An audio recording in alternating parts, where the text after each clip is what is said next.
Okay, there we go. I had to think it through again.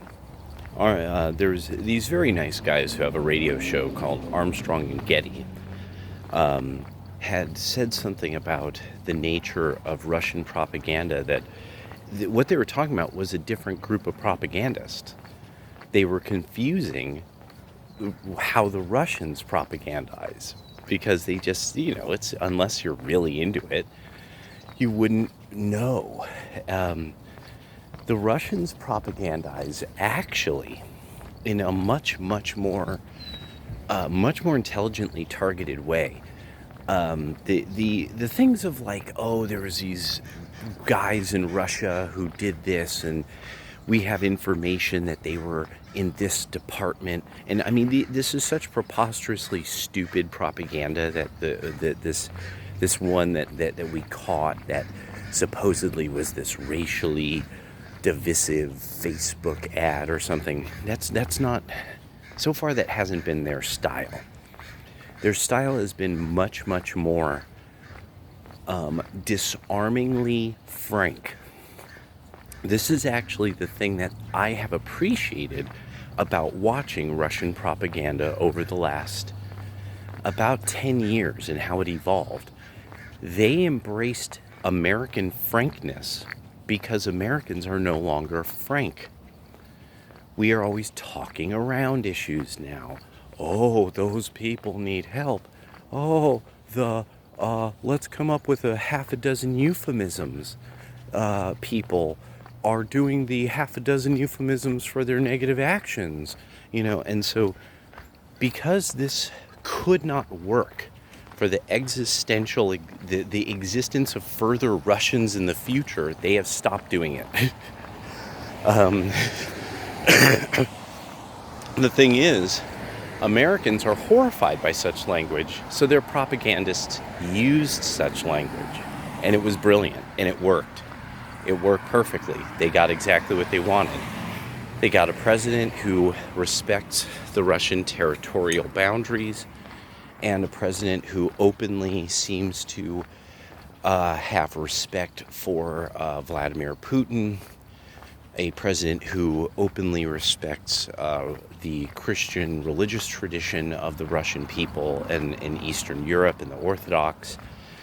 And he has a tie to Eastern European tradition through family, through marriage, which is also its own little kind of thing, like just a wink and a nod kind of thing between dudes, like, yeah, and we date the same kind of women, kind of wink and nod part of it. The Russians were not propagandizing the way that Armstrong and Getty were asserting. They had a different focus. They wanted to make sure Americans knew way more than anyone wants to discuss about banking. Russians weren't racially divisive in making blacks and whites divide. Oh no. Russians were celebrating the brilliance of people who moved to America in the late 1800s, but mostly in the early 1900s from Eastern Europe, became educated, bought books, became a part of normal American life, and then became a major part of world financiering. The Russians alerted us to this very intelligently. That was the propaganda. They basically made us start to understand who the Lubavitch bunch were. The Russians are where I found out about the largest Kabbalah group that's on YouTube. The Russians are a big part of exposing also World War II era and Cold War era propaganda. Those two eras of propaganda and the types of techniques used during those times were the fact that they've come clean about so much stuff. But a big part of it is the fact that they're telling us this is what our national interests are. And that they're speaking so frankly because now they know No. All you've got to do is talk money to these people, and the smart ones will start walking in your direction, and they will stay about your elbows. If you talk smart, the smart people will stay around you.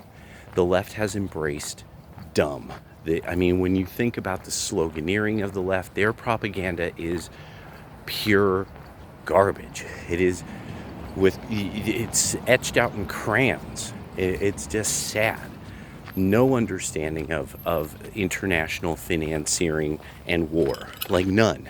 Nothing in detail. You could find people here and there talking about it, but look, the Russian propaganda, people who are on the left, on RT, that's Russian propaganda.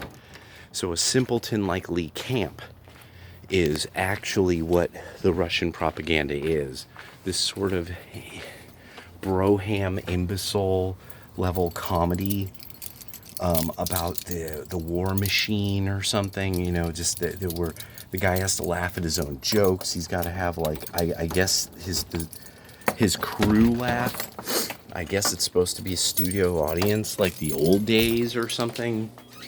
But the Russians have never, especially with Black Lives Matter, this was one that very quickly, there was stuff about that when people would be like, oh, the Russians, Black Lives Matter. And and this was a Republican thing, absolutely Republican. They were like, oh yeah, the Russians are blah, blah, blah, Black Lives Matter, and da-da-da, and it was just so full of holes. Because it was like, no, you're not getting it. These are terms from the present generation. These are things young people say. These are not terms from 10, 15, 20 years ago. You're not seeing old faces from like the 90s appear. This is years ago. This is with D. Ray McKesson and all them around.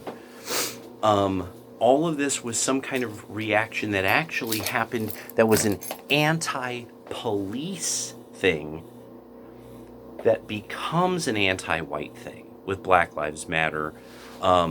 Immigration, pro-immigration, pro-amnesty, that becomes an anti-white thing. That's all international. That's George Soros and all those types of international financiers and nonprofits. That's them. That's their style. That's how they do their thing. Russia doesn't seem to operate that way. It could, but what Russia does is point out, no, the communists have obviously made you guys completely misunderstand the history of the Russian Pale and the inner Europeans. There were Western Europeans, and then there were people who were way inland, who now and then would move a little west and then move back, or would move west, then move south. There's these movements of peoples, and that Russia really needs to apparently get Westerners more interested in this. Now, because so many young right-wingers then did become interested in who were we, with the help of somebody like the National Policy Institute and Richard Spencer, positing we should become what we are. So, and yes, Dashing Rogue, you can see that makes sense propaganda-wise. What Armstrong and Getty and the normie Republicans are saying wouldn't make sense. Russians are not that. They don't need black people. Russians do need European whites and the Eurosphere to look questioningly on recent immigrants from Eastern Europe who have become educated and have become a major part of the power structure of the United States in media and financiering. That's the racial division that they're causing. That little colony there, Are they, you guys? Really? We'll just leave this little clip on YouTube here. See what you think. So that's what they're doing. They're making us have a rockier relationship with Israel. And the reason why is now obvious. Israel's plotting on their ally Syria. Israel will plot on Egypt. Israel will plot on everybody around them. And now everybody, remember, all of us who are nationalists, we're the only people who understand this game now. We're the only ones who could see this in these terms. This is about ethnic groups seizing territory, but that territory also is valuable to big ethnic. Little Jews will do the fighting. Big Jews will collect the money and make the decisions about where the fight will happen. Big whites will make the decisions for the little whites. Everybody, big Syrians will decide for the little Syrians. But this acceptance, but who else is going to? What, everyone's going to vote on defending their country from an invasion? See how that goes. Let that just sink in for a few moments. That's all Russia had to do. Oh, they're gonna vote to defend you, because that's what people do, right? They rush to defend them. They rush to the defense of their land, right? That's what really people do, right? Yeah, let me go, and I am going to pour us both vodka. We are going to have to talk about human. Apparently, American, you have not met human, created by God. He's very afraid for his cack and for any other thing he owns other than maybe his poop. He'll leave that behind. He will run once somebody comes with stick. What don't you understand? You try to hit him in fucking cack. Maybe he fight back. Maybe not. And so we Americans have had to, and really the right wing are the people with games. Games are hard, cold. The NPC doesn't care.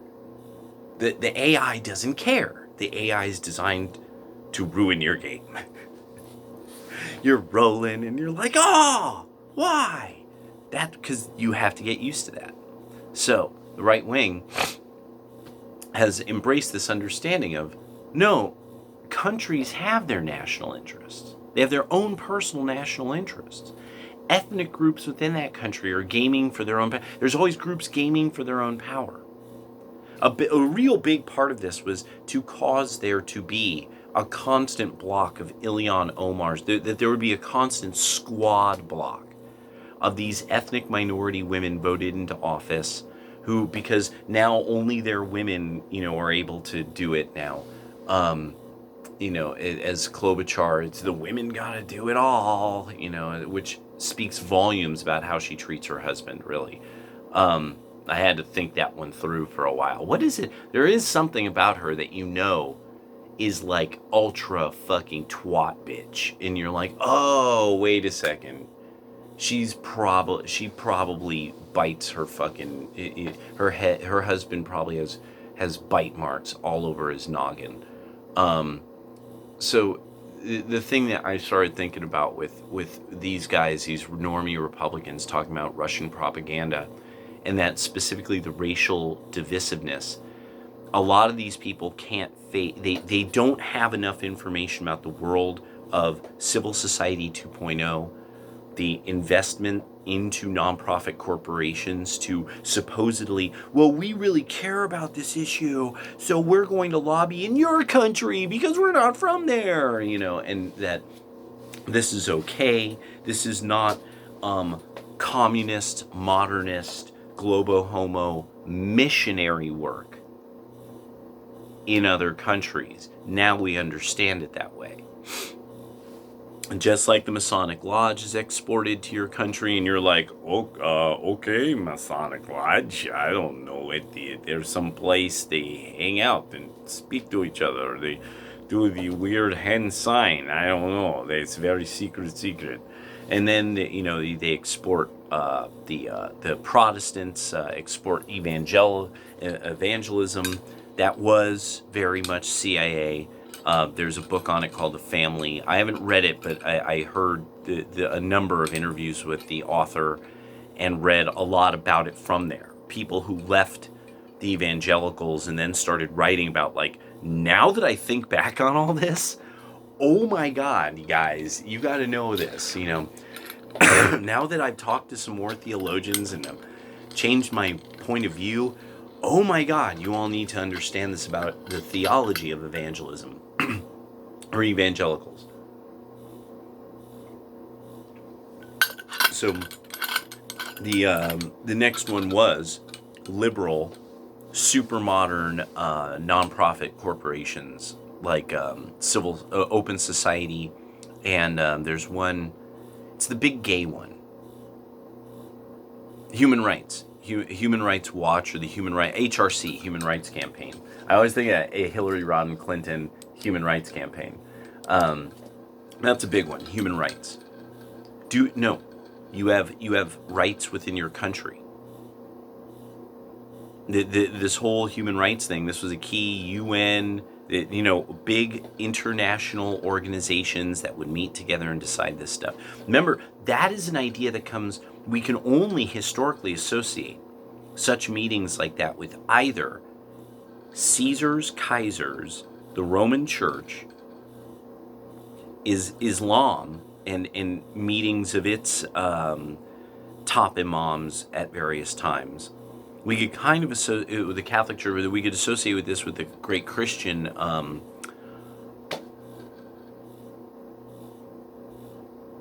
councils. That's not correct.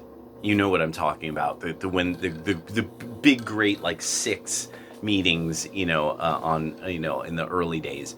But it might have been councils, Council of Nicaea.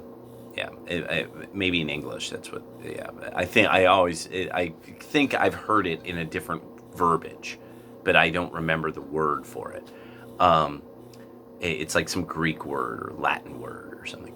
But then the other thing I was thinking about is this is something that we would associate with a meeting of people. No, this would actually be this is kosher. It would be like a meeting of Jews. Like the World Jewish Congress, the American Jewish Committee, the American Jewish Congress, the Zionist organization. What was it? I think it is called the Zionist Organization. I think, if I remember correctly. Simon Cohen's organ, the one associated Herzl and Cohen. Samuel Cohen, that's it. The funder, the big funder, and Herzl, the big thinker. Well, so that's what we would associate with that. And so then, to some degree, this would then become later associated with, especially post-revolutionary France. You get this with like the Rosicrucians and Kabbalists and Martinists and stuff. Want to thank Jay Dyer did a thing, or no, I'm sorry, not Jay Dyer. Didymus, like, god dang, his name is so weird. Didymus or something like that, but it's Didymus. If you look up Didymus, and then you put in any conspiracy term, especially you put in Didymus Kabbalah, you'll probably find it. D like UMS or something. He did a whole thing where he got into specifically the Martinists and Martin de Pasquale. And this is something that if you're into Rosicrucianism, you would know something about, but he really was able to fill in some of the blanks about, and then these ideas from this school of Kabbalah, like this type, that was real popular at that time. That's what he was into, because there's different sort of types or schools of Kabbalah. And so sometimes you'll find a group of people that their group of Kabbalists, they do what they can. It's just what the group is made of. If you don't have people who are good at reading Hebrew, then you're not going to do a whole lot of grammaticon and notaricon. You might do something more like reading into the language, and like reading into, doing a lot of cross-referencing of things in the Bible that have certain similar concepts, and then concentrating on then philosophical concepts, like what does this tell us about God's wisdom, God's strength, the various the Sephirot. So for people who are more visual and they're language smart, but they're in their imagination. The Sephirot are important. That's the thing with the Kabbalah, with the people who are like straight up geniuses and really can read Hebrew and another language. It becomes grammaticon and notaricon. There's a lot of numbers involved, a lot of vocabulary that you just know how to. It's a way that you put the letters together, and there's other letters that you interchange, and so one word can be a totally different word in a way. You all know it if you've ever messed around with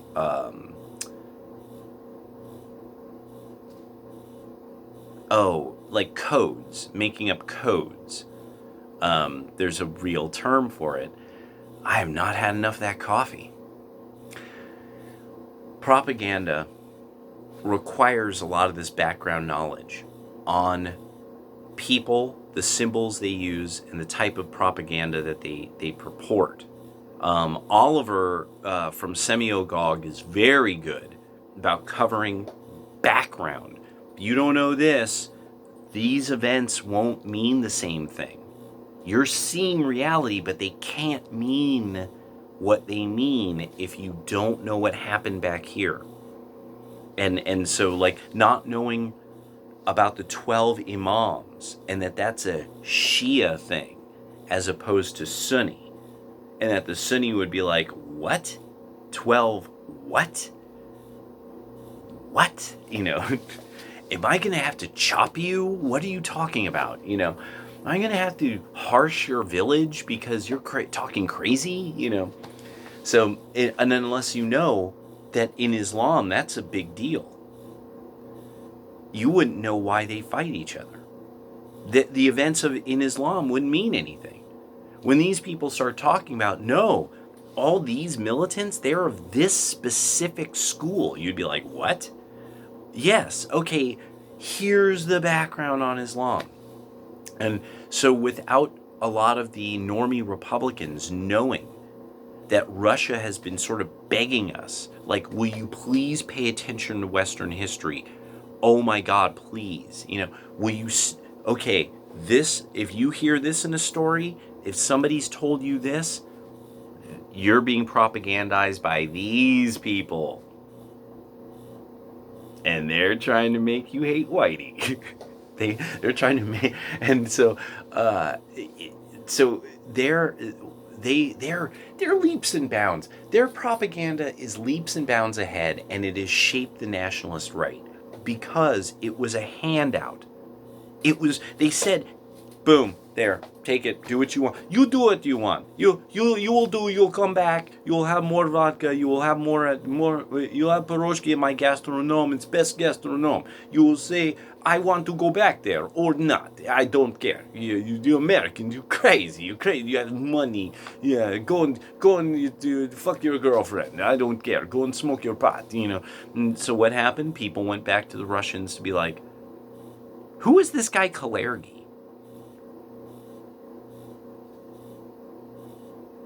So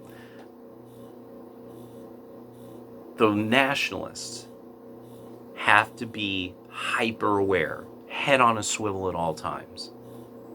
The Russians know. The Hungarians know. The Czechs know. The parties don't. The average pleated chino Republican is reappearing. Sometimes he has an eye patch on. Pleated chinos. Oh, herpa-derpa-derp, we gotta, Israel sure needs a lot of help. Oh, and Russia's messing around over there. Those Russians, oh boy. They're always up to something. My wife bought me a pink polo. I call it Dusty Rose. That sounds cooler.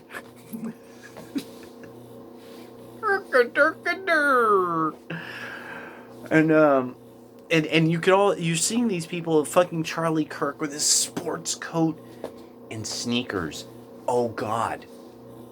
God damn it. You could take the fucking wheels off the fucking trailer and park that fucking thing. It doesn't make it a ranch home on a cul-de-sac. Oh my God. Fucking put a suit on. You fucking weirdo. You eraser head. Charlie Kirk. God damn it. A head that looks like a fucking eraser. What the fuck? I cannot believe this guy is starting to get the ear of the White House now.